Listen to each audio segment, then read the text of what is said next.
What? That's funny. All right, guys. So as you can hear in the background, my boy Dutch is playing with his gingerbread man. So the squeakies that you're hearing, if they sound annoying, I'm just sharing the love with you because, yeah, it's annoying. Yes, it is. So I'm sharing that with you while we talk about Stalker 2. I'm having a wonderful time with this game. I'm not going to lie to you guys. I was never really a big fan of the trilogy. I played it. Sure. I think Clear Skies, I like that more than I did the other two. However, that doesn't mean that I hate the Stalker series, but I definitely think that you don't have to be a fan of Stalker to really enjoy Stalker 2. You don't.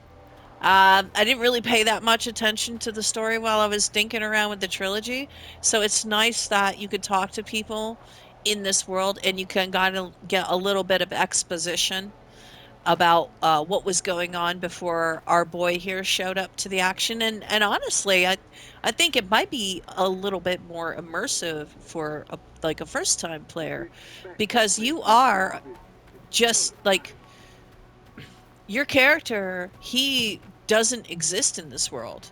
He does now, right? So you can kind of explore the world through his eyes and be just as naive as he is. And I think that that adds like a different layer of immersion to it. However, it does have some quirks, as you saw with the guy. With those quirks don't mean anything though. When you look at the overall experience of the game, it's you can kind of ignore the quirks, but they are funny when they happen. They're pretty funny when they happen. I get a kick out of them. So I do have some issues with the game. Number one, it's 2025, and our boy here is about as agile of a character like you know the old school games. I get it. Like your characters are not very agile in games like this. I don't think that that's acceptable though. There is nothing more frustrating than like let's say when you are trying to like sometimes I like to use this checkpoint multiple times. I've gone through here multiple times, like probably 5 or 6 times. And I all like sometimes if I don't jump correctly, his like he gets stuck in between the concrete that's folded over for no reason. And that happens a lot in this world. Like his foot, I don't know if maybe like his your character's foot is clipping through a physical object, forcing them to stay in that one spot. I've had that happen multiple times. I'm not a fan of that. I mean, that's stuff I would expect from an older game, but not a game this new. I'm not, I don't like that. I know some people say, well, you know, the way your character moves is kind of a stalker tradition. Listen, I don't buy that. Okay. In Metro Exodus, the fact that Artyom had nothing to say, nothing at all, like he was a silent protagonist throughout the entire story. It was okay in the first one. It was okay in the second one. It was not okay for Artyom to be a silent protagonist in Exodus. It was just but the developers were like, "Oh, but it's a tradition." No, no, the tradition is that he was supposed to stay in the metro, right? But it's a semi-open world game, so you're breaking away from tradition. Least they could have done is get him to talk a little more. I think our boy here could be a little bit more agile because this world is big. It's big, and it would be nice if he had more stamina and he was a little bit more agile when he was moving through the world. But you know, whatever. It is what it is. Not a fan of that. Also, I'm not a fan of the inventory system. Uh, I can't get rid of Skiff's pistol to save my life. I don't know what it would take to get it to drop it. I understand that a lot of like some of the cutscenes, Skiff is holding his gun. That doesn't mean it should take up room in his inventory. I mean, the inventory in this game is already pretty stingy. I don't know why we have to keep quest items in our inventory, right? It's a video game. Can you not put it in a magical pouch like you can in other games so it's not taking up like it's not adding weight into your inventory? That's so annoying. I've been playing this for I don't know, I want to say I've been playing for about 25 hours, I think, and I've only used this pistol the first 6 or 7 hours. Once I got my hands on this Cora, I haven't used his pistol since. I can't put it away or anything. I get it. The pistol's in the cutscenes. Maybe if it's not in his inventory, then Skiff has like he's not holding any gun and it looks weird. I get that. That's something that the developers need to fix. We shouldn't be stuck with stuff in our inventory just because they need it to be on him in order to be in a cutscene. You know what I mean? I think that's a little unfair. But yeah, those are my two biggest gripes after 25 hours. Uh, it's inventory and how silly like it is that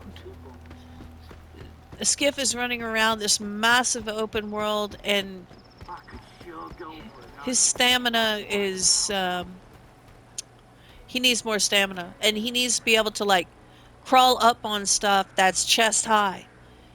And they need to work on whatever that problem is, where sometimes like I don't know, maybe his like I said, the your maybe your foot is clipping into a physical object or maybe I don't know, but he just won't move. And there's no visible reason why he shouldn't be able to jump out of where he's at, you know. And that's gotten me killed more than once. And in a game that wants to kill you, I mean, getting killed for that reason is very frustrating. I don't mind dying in video games. I really don't. Uh, but yeah, I've been playing this on stalker mode and I haven't been using any artifacts. I know where some are. I don't feel like going to get them. I picked artifacts off of dead bodies and I just sell them. I don't fool with the artifacts. But yeah, I mean, if they could address the stamina issues with your character, like maybe fix the, like give him a little bit more. I'm not saying this should be dying light. All right. I don't want him to be parkouring and having him slide run everywhere. It ain't got to be like that. They just need to fix him to where he's not such a pile of potatoes when he gets his foot stuck on something. You know what I mean? Uh, and maybe, I don't know, maybe either expand the inventory or make things weigh less. I've got all kinds, like, I got mods on my weapons and my gear to make them lighter, but even that, like, what's the point when you're stuck with quest items in your inventory? They're adding unnecessary weight, you know? Or give us a quest for, I don't know, is there a special bag? Like you can upgrade his backpack. Honestly, it just what they need to do is they need to make sure that like quest items are not taking up even like make them zero or something. It's a video game. You know what I mean? Think of something. Anyway, yeah, those are my two biggest gripes with the game. I can't really comment on the performance being bad. Some people are reporting that the performance is not great for them on on their PlayStations. This is a base PS5. I'm having a great time. It looks amazing. It feels amazing. But that doesn't mean that people aren't having trouble with it. So I think that's an issue for some players. Optimization issues. Uh, I don't have a problem with much of anything else except those two big things for me personally. I'm sure there's other people who are gonna have issues, right? As far as like the quirky little janky bugs here and there, some of them are downright hilarious. So I mean I can't count those. Anyway, that's all I got. I think I will be doing one more video on this when I make it to the end, if I make it to the end. I get so sidetracked in this game. I go around to all the bartenders and I ask them if they need help with stuff. And then I'll do a bunch of like bounties and stuff like that for them. It that's another element of yeah, you know, to this game. It's like Dying Light 2. I did this rant video and it went semi-viral. And my biggest gripe at that moment with the game was how once you reach a certain point in the game, nobody needs your help with anything anymore. And this game does not do that. You can go around and talk to people and pick up bounties. Yeah, there's cooldowns, but you can do that like it seems like it's never ending. They always need you to go do something. They need you to find something. You feel needed in this world, and I feel like that's a big part of immersion. And even the way you fast travel through the world, you talk to guides. If you can't find a guide to take you to a major hub area, then you're going to have to hoof it. And I like that because the world, even though it's not overly ridiculously populated, you never feel safe in this world, right? And by having to walk everywhere, it forces you to confront this world, and that's part of the game. And I think it's very well done. I do believe our boy here could use a little bit more stamina and maybe a little more room in his backpack, but overall I think they struck a beautiful balance here. It feels amazing to shoot shit in this game. This world is awesome to explore. The characters, some people were talking about the voices, like the characters voices and stuff. I don't agree with some of the criticism. I think the English voice acting is perfectly fine in this game. And have you ever played Chernobyl Light? If you haven't, I think you would really appreciate the English voiceover in this game much more if you were stuck playing that game. Chernobyl Light's English voiceover was so horrible, I had to turn it to Russian. I couldn't tolerate it anymore. It was horrible. This game, I mean, even the worst voice actor in this game is 10 times better than the best voice actor in Chernobyl Light. I'm sorry. So I'm not really seeing the critiques. Um, that's the worst. Okay. Metro Exodus is slightly above Chernobylite in the voice acting. I would prefer if more people had like maybe a Russian or a Ukrainian Russian like a Slavic accent, to be a little bit more immersive, just a little bit, but hey, I get it. I get it. It's fine. I don't have a problem with that. So yeah, this I don't know, guys. This for like I love Metro Exodus. I love it with all my heart. And but this right here, I really think is kind of like superior to that experience. Not in storytelling, goodness knows. Metro Exodus had a very compelling story. This one here it's interesting, but it's not compelling. Metro Exodus made me cry the first time I finished that. It really did. And I felt horrible for the choices that I had made the first time I played it. I forced myself to go back and play it over again because I just refused to have that ending again. Um, but as far as immersive survival apocalyptic stuff, like this game is, I'm not gonna lie, this game is perfect to me. Right now, after 25 hours, I could be wrong, but I mean, I don't know. I can't put this down. Like it's probably driving little mama crazy. I can't put this game down, right? It's her fault she bought it for Christmas for me. Uh, yeah, this is perfect to me. Like for some people, it's Red Dead Redemption 2 is like their perfect game, and I don't know. I feel like this is my perfect game right here. It does so much right. It's hard to critique what's wrong. But I did want to get my negativity out there in terms of like what this game is still lacking. It's like there's no reason why your character should be running around the environment like it's 2005, right? This is supposed to be like a much smoother, immersive experience. There's nothing immersive about getting stuck on nothing. There's nothing immersive about like stuff getting stuck in your inventory and you can't get it out until the game decides to let it go. I don't know, you know? But yeah, overall, this game is perfect. This is, I want to say 9.5 out of 10 for me. Yeah. And I am most definitely going to pick up the season pass. Because what this is, I want more of it. Again, not that I'm taking a dig at the original trilogy. The original trilogy was interesting. It was. Wasn't enough to keep my interest though.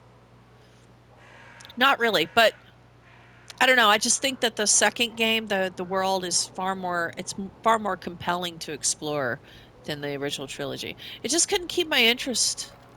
And the shooting in this game feels so good. Like it's miles of like I'm not gonna say miles, but it's a few steps above Exodus. Exodus was like it felt good to shoot shit in that game, but this is even better than that. So yeah. And if you want to make a game like this, you better make sure you get the shooting right, right? So yeah. Anyway, yeah, this game is perfect for me. It is.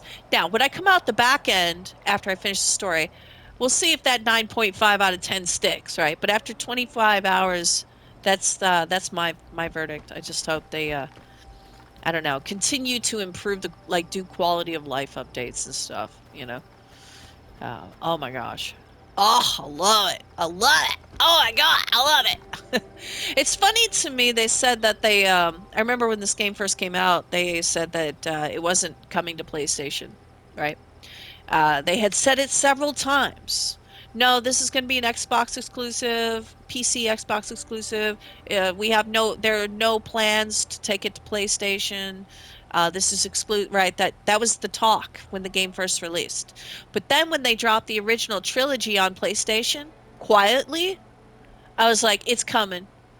It's coming. They initially thought they wouldn't need PlayStation, but I'm sorry, I hate to tell you this, but if you want your game to succeed, if Microsoft wanted to make money on this game, they need to sell it on PlayStation. You're not going to make any money by putting this game on Game Pass, right? You're going to make money by selling it to us PlayStation players. And yeah, so I knew they were full of crap. And when that trilogy dropped on PlayStation in the PlayStation Store, I really, really knew they were full of crap then. Because why would you do that? Why would you put the original trilogy on PlayStation if you were not planning to bring this game eventually, right? Yeah, they were full of crap. Full of crap. Anyway, so yeah, that's my 2 cents. I wanted to give my thoughts on the PlayStation 5 base PS5. I'm having a great time with it.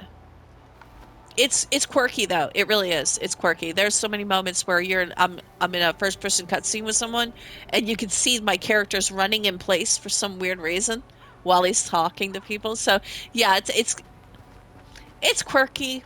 It's quirky. I just shrug my shoulders and get on with my life.